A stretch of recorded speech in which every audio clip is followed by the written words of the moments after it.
মহান রাব্বুল আলামিনের কাছে লাখো কোটি শুকরিয়া যে আমরা এই যে মুসলিম একটা প্রধান দেশে ৯২% মুসলিম প্রধান দেশে বসবাস করার পরেও ইসকনের বিরুদ্ধে এই মানববন্ধনে আমাদের দাবি দেওয়া জানাতে হচ্ছে।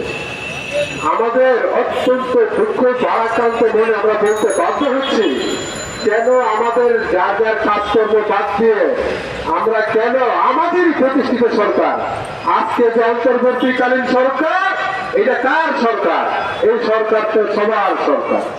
এই সরকারের জন্য তো সবাই স্বীকার করেছেন। এই সরকারের জন্য তো সমস্ত রাজনৈতিক দল, সমস্ত ধর্ম বর্ণ নির্বিশেষে সমস্ত মানুষের, সমস্ত শ্রেণীর মানুষের আত্মত্যাগের ফসল এই অন্তর্বর্তীকালীন সরকার। সবার প্রতিষ্ঠার ফলে যদি এই সরকার গঠিত হয়ে থাকে, আমাদের কেন সরকারের কাছে দাবির জন্য হাহাকার করতে হবে? হাহাকার কেন করতে হবে অন্তর্বর্তীকালীন সরকারের কাছে? আমরা যে সরকারের জন্য আন্দোলন করছি, ত্যাগ স্বীকার করছি, কত মানুষ কত ভাবে ত্যাগ স্বীকার করছে, তারপরেও কেন অন্তর্বর্তীকালীন সরকারের কাছে আমাদের হাহাকার করতে হবে? মুসলিম প্রধান দেশে থাকার পরে কেন আমাদের ইমান নিয়ে বাঁচার জন্য আমাদের কেন এই সরকারের কাছে আমাদের দাবি জানাইতে হবে? আমরা তো অত্যন্ত দুঃখের সাথে বলতে চাই, ইসকন কেন খুঁটির জুড়ে ইসকন মুসলমান ৯২% মুসলমান এই দেশে এইরকম একটা অবস্থান সৃষ্টি করার অবস্থান পায়তারা করতেছে, দেশের বিরুদ্ধে পায়তারা করার চেষ্টা করতেছে, আইন নিজের হাতে তুলে নেওয়ার পায়তারা করতেছে। কেউ তো ইসকনের বিরুদ্ধে আইন বহির্ভূত করে কাজ করে নাই। ইসকনের বিরুদ্ধে কি আইন বহির্ভূত করে কাজ করা হয়েছে? ইসকনের যে নেতা তাকে তো সরকার ডিবি পুলিশ গ্রেপ্তার করা হয়েছে। তারা তো আইনের মাধ্যমে তারা এটা বিচার চলতেছে। এখানে তারা আইনকে কেন শ্রদ্ধা না জানিয়ে, আইনকে কেন শ্রদ্ধা জানাবে না? বাংলাদেশে আইনকে তারা কেন মানবে না?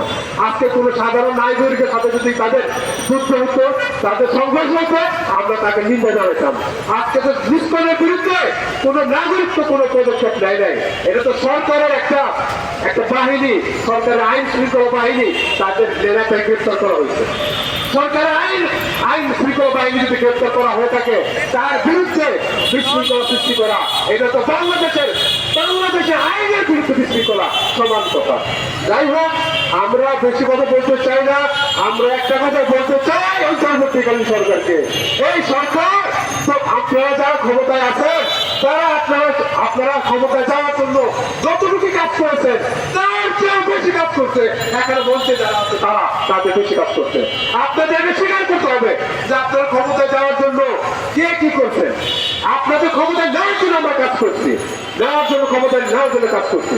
ক্ষমতায় যাওয়ার পরে যদি আপনি আমার যারা ত্যাগ স্বীকার করছে তাদের কথা ভুলে যান, এর চেয়ে বড় অকৃতজ্ঞ আর হতে পারে না, এর চেয়ে বড় আর কিছু হতে পারে না। আপনাদের মনে রাখা উচিত, আপনারা যে ভূমিকা পালন করে ক্ষমতায় গেছেন, আজকে সাধারণ মানুষের ভূমিকা তার চেয়েও কয়েক হাজার গুণ বেশি। সেই ক্ষেত্রে সাধারণ মানুষকে আপনারা হাহাকার করতে দিয়েন না। সাধারণ মানুষের সমস্যা আপনারা সমাধান করার চেষ্টা করেন। সাধারণ মানুষের কোন সমস্যা যদি থাকে তা আপনাদের সর্বাপেক্ষা অগ্রাধিকার ভিত্তিতে তার সমাধান করার চেষ্টা করতে হবে।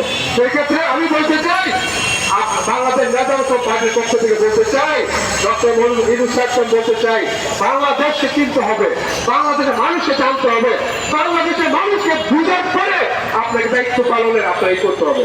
বাংলাদেশের মানুষ মুসলমান, বাংলাদেশের মানুষ সেন্টিমেন্টাল ইসলাম, এই জায়গার ভিতরে জানার পরেও আপনি এই জানার পরেও ইসকনের সাথে কি কোনো সাধারণ মানুষের সংঘর্ষ হয়েছে?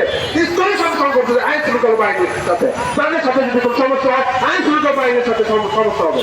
সাধারণ মানুষ আপনার আইনজীবীকে হত্যা করলেন, আইনজীবী আপনাকে কি করলো?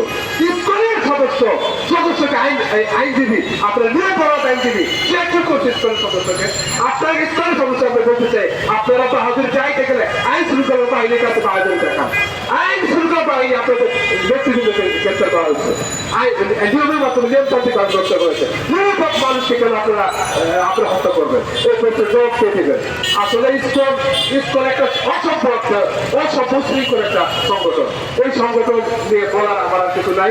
সেক্ষেত্রে আমি অন্তর্বর্তীকালীন সরকারকে একটা কথাই বলবো, আপনাদের জন্য সাধারণ মানুষ প্রাণ দিচ্ছে, আপনাদের জন্য সাধারণ মানুষ ত্যাগ স্বীকার করছে। এই ঋণ আপনাদের শোধ করতে হবে, এই ঋণ শোধ করার জন্য আপনাদের ত্যাগ স্বীকার করতে হবে। এই কথা বলে বাংলাদেশ জাতীয় পার্টির পক্ষ থেকে আমি মাওলানা ওবায়দুল হক সবাইকে ধন্যবাদ জানিয়ে আমি আমার বক্তব্য শেষ করছি। সবাইকে আসসালামু আলাইকুম ওয়া রাহমাতুল্লাহি ওয়া বারাকাতুহু।